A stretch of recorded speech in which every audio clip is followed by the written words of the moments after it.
Big egos, bigger wages, small output. Last season's United was the embodiment of cultural decay, a squad full of highly paid, highly followed, low-effort celebrities masquerading as elite footballers. I think they're just United are an average team, an average Premier League team. But in the space of 1 year, that identity has been violently rewritten. Manchester United didn't just switch tactics, they underwent a cultural purge. Instead of ignoring the problem as his predecessors had, he did the one thing United had been avoiding for a decade. He held players accountable to a standard that actually meant something. And the result? The exits of high-profile names, fractured egos, broken alliances, and a complete reset of the hierarchy, all carried out with the coldness that shocked even the club's biggest supporters. So the question is, how did he force one of world football's most entitled squads to finally grow up? If there's anything you need to know about Ruben Amorim, it's his ability to stick to his principles uncompromisingly. But I'm not going to change. When I want to change my philosophy, I will change. If not, you have to change the man. So, and we will talk about that every game that we lose. I don't believe in that in the system or whatever. I play my way, and I'm going to play my way until I want to change. But before Ruben Amorim imposed order, Manchester United existed in a state of managed chaos, a kind of theatrical dysfunction where discipline was spoken about in press conferences, but almost never enforced on the training pitch. Again, I think United give these teams a lot of hope now, and I think the biggest insult you can have, I think, as a player, particularly for United, is I still think they're quite easy to play against. The club had spent years cultivating a culture that rewarded star power more than standards and emotional narratives more than professional behavior. The result was predictable: superstar egos operating without consequence, comfort masquerading as loyalty, and mediocrity celebrated if it came with a hashtag attached. The most emblematic case is Marcusrashford, a local hero, an academy product, a face of the club, but also someone whose commitment and professionalism had deteriorated long before Amorim arrived. His absence from training, chronic lateness, and visible disinterest in tactical work had become open secrets within the squad. Under Ten Hag, these behaviors were treated with a bizarre blend of performative discipline and immediate forgiveness. Ten Hag would often talk about increasing standards, but his punishments were so inconsistent that they bordered on satire. Ronaldo was banished for refusing to come off the bench, yet Rashford could oversleep, arrive late to meetings, and still get thrown on at halftime to score a winner and reset the narrative. This momentary solution led to a long-term rot. This double standard was not a minor detail, it was an ideological failure. You cannot demand accountability in a system where certain players are fundamentally exempt from it. And Rashford wasn't the only beneficiary. As long as you scored occasionally, you were untouchable. Players didn't fear consequences because there weren't any. Managers didn't enforce standards because they couldn't. Executives tolerated chaos because it was easier than confronting it. And that culture wasn't going to collapse under polite requests or inspirational speeches. It required something blunt, uncompromising, and frankly, hostile. A manager willing to torch the pillars the club had spent 10 years protecting. Ruben Amorim was that manager.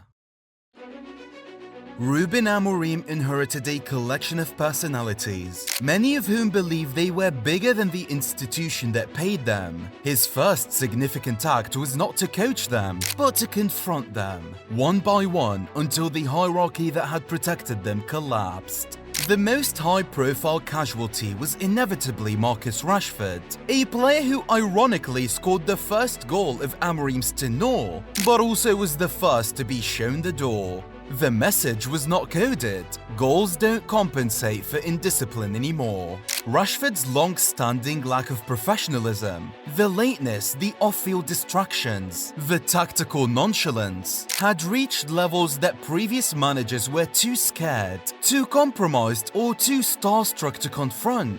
Amorim wasn't burdened by such emotional baggage, nor did he have any interest in rehabilitating reputations that refused to rehabilitate themselves. If you destabilize the system, you will be removed. Simple. Alejandro Garnacho experienced a softer landing, temporarily. He too was dropped for the derby, but unlike Rashford, he was granted a second chance, until he repeatedly tested Amorim's authority, culminating in his childish response to being benched for a European final. The reaction was theatrical, childish, and predictable, which is precisely why his future became non-negotiable. Find a new club.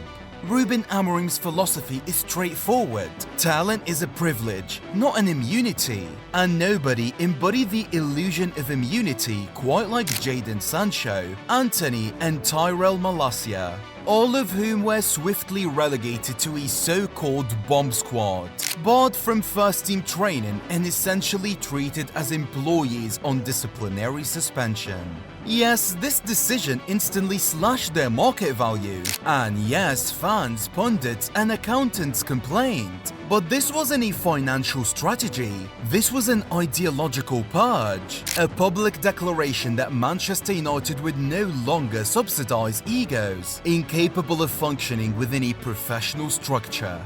Crucially, this wasn't targeted solely at problem children. Amorim reportedly confronted Manuel Ugarte, a former favourite, with the same blunt criticism he had used on the club's most controversial figures.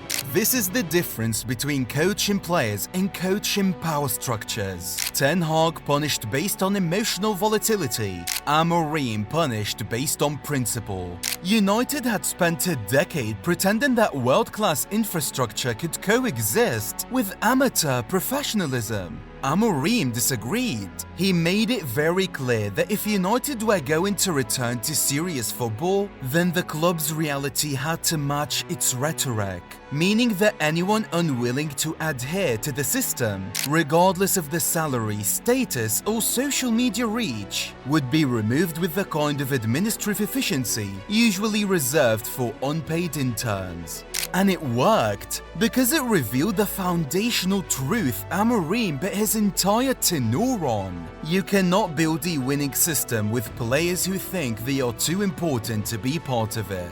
So rather than adjust his standards to accommodate personalities, Amorim adjusted the roster to accommodate his standards. And for the first time in a decade, Manchester United became a football team where behaviour had consequences, not headlines.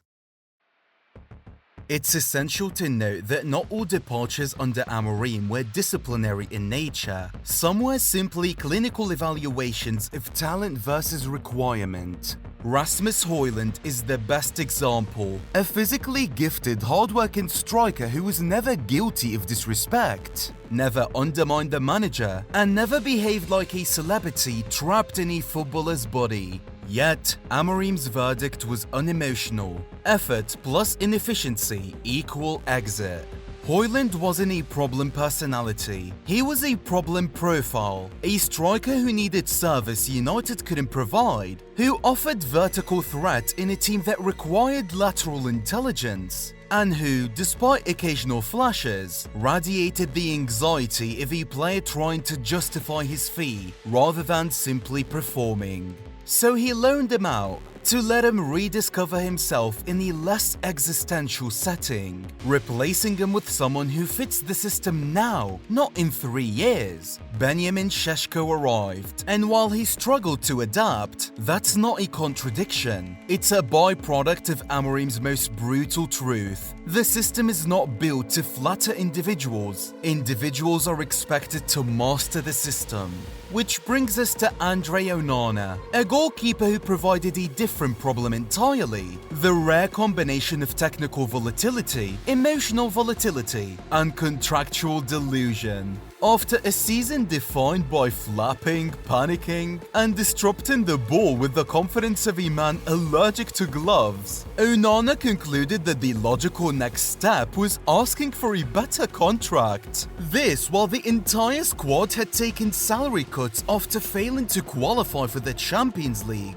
Amorim's response was appropriately surgical. Loan him to Trabzonspor, sign Sana Lumens, never speak of this again. That decision, mocked at the time, turned out to be one of the most stabilizing choices of his tenure. Amorim's project is built on an ideology that sounds simple until you try to implement it. Some players needed diplomacy, others needed distance, a few needed a plane ticket. But beneath the ruthlessness, there was a coherent objective. Construct a squad that behaves in alignment with tactical principles without requiring emotional babysitting. So tell us in the comments, should managers purge bad attitudes even when it hurts results? Or should talent always be prioritized over professionalism? And if you actually enjoy analysis that treat football as a system of power, not just a game of vibes, then do the obvious thing, subscribe. We'd love to keep making more of these for you. Now, with the egos removed, the incompetence exiled, and the hierarchy reset, the question becomes, did Amorim actually build a functioning football team, or just a compliant workforce? Because transforming a culture is one thing, turning that culture into results is another. And that story begins in the next chapter. It's been a full year since Ruben Amorim walked into Old Trafford and began dismantling Manchester United's identity at the molecular level. And depending on who you ask, the club is either on the brink of renaissance or still trapped in the world's most expensive hoarding pattern.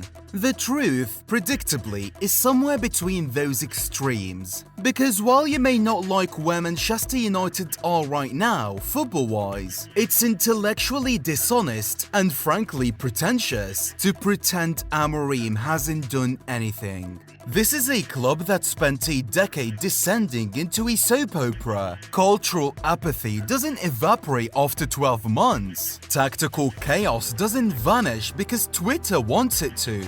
Yet, within that time frame, United have achieved something that they hadn't done since the days of Ole Gunnar Solskjaer in 2021. They reached the European final and are currently closer to the top of the Premier League than they have ever been in recent years. This only happened because they finally behaved like a functioning unit long enough to compete. And that matters. You don't get to a European final by accident. You get there because the club has relearned the fundamentals of work rate, cohesion, structural discipline, all of which United had abandoned for years in favor of vibes and individual heroism. This season confirms that the shift wasn't a fluke. Look at the personnel, not the names, the profiles. Amorim replaced mood swings with grown-ups, chaos merchants with systematic thinkers, and gifted time bombs with players whose first instinct is to follow instructions rather than audition for a documentary. The results reflect it. United went on a 5-game unbeaten run, not because they were electrifying, but because they were stable, organized, and capable of suffocating games rather than consistently being suffocated by them. Even their recent loss to 10-man Everton doesn't invalidate the trend. One match doesn't disprove the pattern, especially when the deeper metrics reveal something United haven't demonstrated in years: functional, repeatable football behaviors. There's now a present structure that doesn't collapse after 12 minutes, positional rotations that look planned, not improvised under duress, tactical obedience that reflects a shared understanding rather than individual improvisation. The squad is no longer acting like a group of subcontractors forced into the same meeting room. They're working within a system. And if you want proof that the psychological reset is taking root, look at the timing of their goals. United aren't mentally collapsing when games become chaotic. They're thriving in chaos because they finally have the structural confidence to survive long enough to exploit it. So, is everything perfect? Absolutely not. United still surrenders possession too easily, struggles to create controlled attacks under pressure, and oscillates between competence and confusion more often than their wage bill would suggest. But dismissing Amorim's work because United aren't instantly transformed is a spectacular misunderstanding of what he inherited. You don't rebuild a club this broken with a magic formation. You rebuild it by replacing ego with accountability, panic with structure, and talent with tactical adulthood.